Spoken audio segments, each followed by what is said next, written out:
భారత్పై ఉగ్రవాదులు మరొకసారి భారీ కుట్ర పన్నుతున్నట్లుగా తెలుస్తోంది. ఢిల్లీని ఆక్రమిస్తామంటూ అబ్దుల్ రవీఫ్ చేసినటువంటి ఈ ప్రగల్భాలు ఇప్పుడు సంచలనంగా మారాయి. లష్కరే తోయిబా వ్యవస్థాపకుడు హఫీజ్ సయీద్కు అత్యంత సన్నిహితుడిగా అబ్దుల్ రవీఫ్ ఉంటాడు. జమ్మూ కాశ్మీర్ వివాదానికి సంబంధించి ఇప్పుడు అతను చేస్తున్న వ్యాఖ్యలు సిచ్యువేషన్ చాలా క్రిటికల్గా ఉంది అనడానికి ఒక ఎగ్జాంపుల్గా మనం చూడొచ్చు. పాకిస్తాన్లోని ఇండియన్ ఎయిర్ ఫోర్స్ అలాగే కనీసం భారత సైన్యం పాకిస్తాన్లోకి ఎంటర్ అయ్యే పరిస్థితి కూడా లేదని, ఇండియన్ ఎయిర్ ఫోర్స్ పాకిస్తాన్లోకి ప్రవేశించే ధైర్యం చేయదు అంటూ ఒక రకమైన మేకపోతు గంభీర్యం ప్రదర్శిస్తూ అబ్దుల్ రవూఫ్ చేస్తున్న వ్యాఖ్యలు ఇప్పుడు మరొకసారి సంచలనంగా మారాయి. ఇటీవల భారత్పై దాడులకు ప్రేరేపించేలా అబ్దుల్ రవూఫ్ చేసినటువంటి వ్యాఖ్యలు కూడా మనం చూసాం. హఫీజ్ సయీద్కి అత్యంత సన్నిహితుడిగా ఉన్నాడు. ఒక ఉగ్రవాద నాయకుడిగా అతనికి పేరుంది. కానీ అతన్ని ఒక సాధారణ పౌరుడిగా పాకిస్తాన్ గుర్తిస్తూ ఈ మధ్య ఒక ప్రకటన కూడా చేసింది. ఇప్పుడు ఈ వ్యాఖ్యలు మనకి ఎందుకు ఇంపార్టెంట్ అనే ప్రశ్న వస్తుంది. ఇప్పుడు కేవలం అబ్దుల్ రవూఫ్ చేసిన ఈ వ్యాఖ్యల్ని మాత్రమే కాదు, భారతదేశం మీద ఏదో ఒక దాడి చేయడానికి ముందు అక్కడున్న నాయకులు వాళ్ళ ప్రజల యొక్క మైండ్ సెట్ని ప్రిపేర్ చేస్తారు. ఏమని? భారతదేశం మన మీద దాడి చేయొచ్చు, భారతదేశం మనకి నష్టం కలిగించవచ్చు, మనం సిద్ధంగా ఉండాలి, లేదంటే కాశ్మీర్ మనది, లేదంటే ఢిల్లీకి తగిన గుణపాఠం చెప్తాం మేము. ఇలా కొన్ని రకాల సిగ్నల్స్ ప్రజల్లోకి వదులుతారు.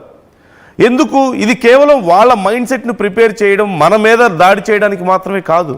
అక్కడ ఆ ప్రజలు తమ మీద వ్యతిరేకతను పెంచుకుంటున్న ప్రతిసారి, పాకిస్తాన్ నాయకుల మీద, ఆర్మీ అక్కడ చేస్తున్నటువంటి దుర్మార్గాల మీద ప్రజలకి వ్యతిరేకత పెరుగుతున్న ప్రతిసారి వాళ్ళ మనసుల్లో భారతదేశం మీద ద్వేషాన్ని రెచ్చగొట్టేలా, మన మీద ఒక రకమైనటువంటి కోపం వాళ్ళలో కలిగేలా ఇష్టం వచ్చినట్లుగా కొన్ని వ్యాఖ్యలు చేస్తారు. ఆ తర్వాత భారతదేశంలో ఏదో ఒక దాడి జరుగుతుంది. ఇది ప్రతిసారి జరుగుతుంది. గతంలో పహల్గాం ఘటనకు ముందు అసిమ్ మునీర్ చేసిన వ్యాఖ్యలు కూడా మనం చూసాం. కాశ్మీర్ ఖచ్చితంగా పాకిస్తాన్లో భాగమే, కాశ్మీర్ పాకిస్తాన్దే, వాళ్ళకి మేము బుద్ధి చెప్తాం అంటూ అసిమ్ మునీర్ కొన్ని వ్యాఖ్యలు చేశాడు.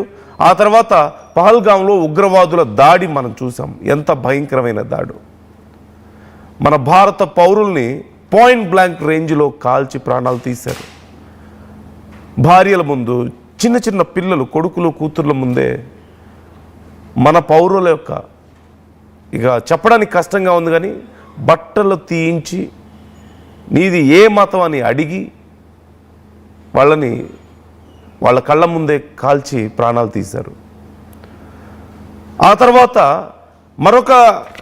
ఒక పెద్ద దాడిని మన ఇంటెలిజెన్స్ వ్యవస్థ ఎక్స్పోజ్ చేసింది కాబట్టి ఒక పెద్ద నష్టం జరగకుండా ఆగిపోయింది. అప్పటికి కొంత నష్టం మనం చూసాం. ఢిల్లీ బ్లాస్ట్ కంటే ముందు వాళ్ళ డిఫెన్స్కి సంబంధించిన కొంతమంది రిటైర్డ్ చీఫ్స్ కానీ, లేదంటే అక్కడ ఉన్నటువంటి కొంతమంది లష్కరే తోయిబా నాయకులు, పాకిస్తాన్ సైన్యానికి సంబంధించిన కొంతమంది, వీళ్ళందరూ కొన్ని కామెంట్స్ చేస్తూ వస్తున్నారు వరుసగా, ఏదో జరగబోతోంది అనడానికి ఒక signal. So they planned it very well. So ఖచ్చితంగా ఏదో జరగబోతుందని అనుమానాలు వ్యక్తమవుతూ ఉన్నాయి. భారతదేశం మాకు థ్రెట్ చేస్తుంది, మమ్మల్ని థ్రెట్ చేస్తుంది, మా మీద దాడి చేసే అవకాశం ఉంది అని చెప్పేసి మాట్లాడుతూ వస్తున్నారు. భారతదేశం ఒకవేళ మా మీద దాడి చేస్తే మేము తిరిగి దాడి చేస్తాం, మాకు తప్పదు అని చెప్పి మాట్లాడుతున్నారు. మా దగ్గర అణ్వాయుధాలు ఉన్నాయి, మేము భారతదేశాన్ని పేల్చేస్తామని మాట్లాడుతూ వస్తున్నారు. ఇలా రకరకాల కామెంట్స్ చేస్తూ వస్తున్నారు. వాళ్ళ రక్షణ మంత్రి కామెంట్స్ చేస్తాడు, భారతదేశ సంగతి మేము తేలుస్తామని చెప్పేసి. ఇలా కామెంట్స్ చేస్తూ వస్తున్న సమయంలో అందరం అనుకున్నాం, మనం కూడా డిస్కస్ చేసాం చాలా సందర్భాల్లో, భారతదేశం మీద ఏదో అటాక్ జరిగే అవకాశం కనిపిస్తోంది అని. అదే సందర్భంలో ఎంత పెద్ద నష్టం నుంచి మనం తేరుకున్నామో మనం చూసాం. ఒక్కసారి అసలు ఈ రౌఫ్ ఏం కామెంట్స్ చేశాడు చూద్దాం అతని మాటలు, ఆ తర్వాత మనం డిస్కస్ చేద్దాం. और ये जो कहते हैं कि कश्मीर खत्म हो गया, इनके मुंह में खाक। इंशाअल्लाह कश्मीर क्या, सारी दुनिया में इस्लाम आएगा। आज भी कश्मीर की तहरीक वैसे की वैसे जैसे पहले थी, उससे ज्यादा मजबूत। इससे बड़ी खबरें मेरे पास हैं। इंशाअल्लाह मक्की साहब यहाँ बैठ के कहते थे पत्तों की में रहमतुल्लाह अलैह कि हम दिल्ली को दुल्हन बनाएंगे। ये हो के रहेगा गज़वा, इस मुल्क में अल्लाह के नबी सल्लल्लाहु अलैहि वसल्लम की शरीयत को लेके आएंगे। ये वो सियासत है जिसकी दावत लेके हम गांव गांव जा रहे हैं। अल्लाह ताला तौफीक देगा, हम जीती हुई कौम है। तो मीर साहब एक बात कहते हैं, मुत्तहिद कौम फाते पाकिस्तान, ऐसे ही है, कौम मुत्तहिद हो जाएगी, पाकिस्तान फाते होगा। आज से 8 महीने पहले हिंदुस्तान का मंजर और था, आज 6 महीने पहले, ये 10 मई हुआ, आज हिंदुस्तान का मंजर और है। हम मुंतशिर थे, मुत्तहिद हो गए, वो मुत्तहिद थे, मुंतशिर हो गए। कल जहाज गिर जाए, पूछ लो हिंदुस्तान डिग्गा क्यों। और इंशाअल्लाह 50 साल तक हिंदुस्तान की जरूरत नहीं है वो पाकिस्तान की तरफ आंख उठा के देखे। इंशाअल्लाह इतना मारा उनकी नस्लें याद करेंगी। ये राफेल शफेल तो कुछ नहीं, S-400 तो कुछ नहीं, उनके ड्रोन भी गए, उनकी टेक्नोलॉजी भी गई, उनकी एयरफोर्स की जरूरत नहीं कि कभी फिजा में आ सके। ये अल्लाह ने आपके मुल्क को तौफीक अता फरमाई। 58 इस्लामी मुल्कों में एक ही इस्लामी दिफाई मुल्क है, वो एटमी पाकिस्तान है और कोई नहीं। సో చూస్తున్నాం కదా, అతను చేసినటువంటి వ్యాఖ్యలు మనం చూస్తున్నాం. ఢిల్లీని పెళ్లి కూతురులా తీసుకెళ్ళిపోతారంట, ఎత్తుకెళ్ళిపోతారంట. మన S-400 కానీ, మన F-16లు, లేదంటే మన యుద్ధ విమానాలు, మన రాఫెల్ కానీ, మన S-400లు కానీ పనిచేయమంటున్నాడు. పాకిస్తాన్లోకి అడుగు పెట్టే ధైర్యం మన ఎయిర్ ఫోర్స్కి లేదు అని చెప్తున్నాడు. ఎవరితను? మన ఢిల్లీని ఎత్తుకెళ్ళిపోతామని అంత పబ్లిక్గా మాట్లాడుతున్నాడు. ఎవరితను? మనం ఎప్పుడైనా మాట్లాడామా? పాకిస్తాన్లో మాకు ఈ భూభాగం కావాలి, వాళ్ళ పంజాబ్ కావాలి, అక్కడ హైదరాబాద్ కూడా ఉంది, ఇవన్నీ మనం ఎప్పుడైనా మాట్లాడామా? ఇస్లామాబాద్ గురించి మనం ఎప్పుడైనా మాట్లాడామా? మన ఢిల్లీ కావాలి, మన ముంబై కావాలి, మన కాశ్మీర్ కావాలి అని చెప్పి మాట్లాడుతూ ఉన్నారు. మన S-400 లేదంటే మన రఫేల్ యుద్ధ విమానాలు పనికిరావని చెప్తున్నాడు అతను. అవే యుద్ధ విమానాలు కదా, మొన్న ఆపరేషన్ సింధూర్ టైంలో ఏం జరిగిందో చూశారు కదా. అవే S-400 కదా వచ్చినటువంటి వాళ్ళ యుద్ధ విమానాలని తుత్తునియలు చేసింది, ముక్కలు చేసి పడేసినాయి కదా. ఒక్కటంటే ఒక్క అటాక్ కూడా మన దేశం మీద ల్యాండ్ చేయలేకపోయారు యుద్ధం జరుగుతున్న సమయంలో. ఇక చైనా నుంచి అప్పు తెచ్చుకున్న డ్రోన్స్ అన్ని ఏమైపోయాయో మనం చూసాం. మన చివరికి మన సైన్యాన్ని ఏమీ చేయలేక మన గుళ్ళ మీద టార్గెట్ చేశారు, మన హాస్పిటల్స్ మీద టార్గెట్ చేశారు, చివరికి మన మార్చురీస్ మీద టార్గెట్ చేశారు, ఏమీ చేయలేక. బట్ ఒక్కటంటే ఒక్కటి కూడా ల్యాండ్ అవ్వలేదు మన మీద. ఇప్పుడు అతను చెప్తున్న అదే S-400, అవే ఫైటర్ జెట్స్ ఎంత బాగా పనిచేసాయో చూశారు ఆల్రెడీ. అండ్ ఈ సందర్భంలో మన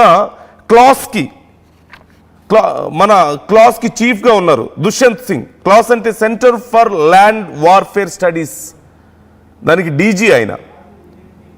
అలాగే రిటైర్డ్ లెఫ్టినెంట్ జనరల్ కూడా, ఆయన కూడా ఒక కామెంట్ చేశారు. It seems like operation Sindoor 2.0 is going to happen soon. I think we need it అంటూ ఆయన కామెంట్ చేశారు. It's not a small statement. Centre for land warfare studies DG చేసిన కామెంట్ ఇది. అతి త్వరలో ఆపరేషన్ సింధూర్ 2.0 మొదలయ్యే అవకాశాలు ఉన్నాయి, మొదలు పెట్టాల్సిన అవసరం కనిపిస్తోంది అంటున్నారు. అండ్ ఢిల్లీలో వాళ్ళు చేసిన మారణ హోమం మనం చూసాం. అది కేవలం 100లో వాళ్ళు ప్లాన్ చేసుకున్న దాంట్లో 100లో ఇట్ జస్ట్ 1% హార్డ్లీ. ఎందుకంటే 2300 కిలోల పేలుడు పదార్థాన్ని కాశ్మీర్లో మన సైనికులు స్వాధీనం చేసుకోగలిగారు. ఇతర రాష్ట్రాల్లో ఢిల్లీలో కానీ ముంబైలో కానీ ఇలా పెద్ద ఎత్తున పేలుడు పదార్థాన్ని ఇంకా స్వాధీనం చేసుకున్న ఆల్మోస్ట్ 2500 కిలోస్ ఆఫ్ ఈ పేలుడు పదార్థాల్లో ఉపయోగించేటువంటి మెటీరియల్ని స్వాధీనం చేసుకోగలిగారు. And lot of guns, bombs, modules, different modules, grenade module అంట. They are planning to do some attacks with grenades విసిరి పబ్లిక్లో చాలామంది ప్రాణాలు తీయాలని ప్లాన్ చేశారు. అండ్ ఇన్ హైదరాబాద్ మనం చూసాం, రెజిన్ అనే కెమికల్ ద్వారా కొన్ని వేల మంది ప్రాణాలు తీయాలని ప్లాన్ చేశారు. థౌజండ్స్. ఓవరాల్గా అప్పుడు వాళ్ళ దగ్గర ఉన్నటువంటి పేలుడు పదార్థం, వాళ్ళ దగ్గర ఉన్నటువంటి ఆ కెమికల్స్ అన్నీ ఒకేసారి వాళ్ళు అనుకున్నట్లుగా దేశవ్యాప్తంగా ఉపయోగించగలిగితే అట్లీస్ట్ 1.5 lakhs ప్రజలు ప్రాణాలు కోల్పోయి ఉండేవాళ్ళు. 1,50,000 మంది ప్రజల ప్రాణాలు తీయగలిగినటువంటి శక్తి వాళ్ళ దగ్గర ఉంది. అక్రమంగా మన దేశంలో వాళ్ళు దాచుకొని ఉన్నారు. And our intelligence busted their plan, exposed every corner, every pinpointed plan. బయటికి మొత్తం మనకు చెప్పారు, బయటికి ఎక్స్పోజ్ చేశారు. కాకపోతే ఇక్కడ ఒక్క విషయం మాత్రం ఖచ్చితంగా we must raise about our Indian government that operation సింధూర్ని ముగిస్తున్న సమయంలో కామెంట్ చేశారు మన త్రివిధ దళాధిపతి, అలాగే మన సైన్యంలో ముఖ్యమైనటువంటి నాయకులు, మన సెంట్రల్ గవర్నమెంట్ అందరూ చేసిన కామెంట్ ఏంటి? మరొకసారి భారతదేశం మీద ఏ ఉగ్రవాద చర్య జరిగినా అది పాకిస్తాన్ దుశ్చర్యగా మేము భావిస్తాం, తిరిగి దానికి సమాధానం చెప్తామని చెప్పి మాట్లాడారు. But what happen to that statement? ఢిల్లీలో అంత పెద్ద బ్లాస్ట్ జరిగింది కదా, ఇంత పెద్ద ఎత్తున పేలుడు పదార్థాలు సుమారుగా 1,00,000 మందిని ప్రాణాలు తీయగలిగేటువంటి శక్తిని వాళ్ళు కూడగట్టుకోగలిగారు కదా. వాటన్నింటినీ మనం బయట పెట్టాం ఆఫ్ కోర్స్, బట్ స్టిల్ అలాంటి ఒక పెద్ద ప్లాన్ వేశారు కదా, ఆల్రెడీ ఢిల్లీలో బ్లాస్ట్ చేశారు కదా. బట్ దానికి ఆ ఢిల్లీలో అంతమంది ప్రాణాలు కోల్పోయారు కదా, అంత పెద్ద నష్టం, అంత పెద్ద ప్యానిక్ జరిగింది కదా. దానికి ఏం కౌంటర్ లేదా అని చాలామంది అడుగుతున్న ప్రశ్న. We are not questioning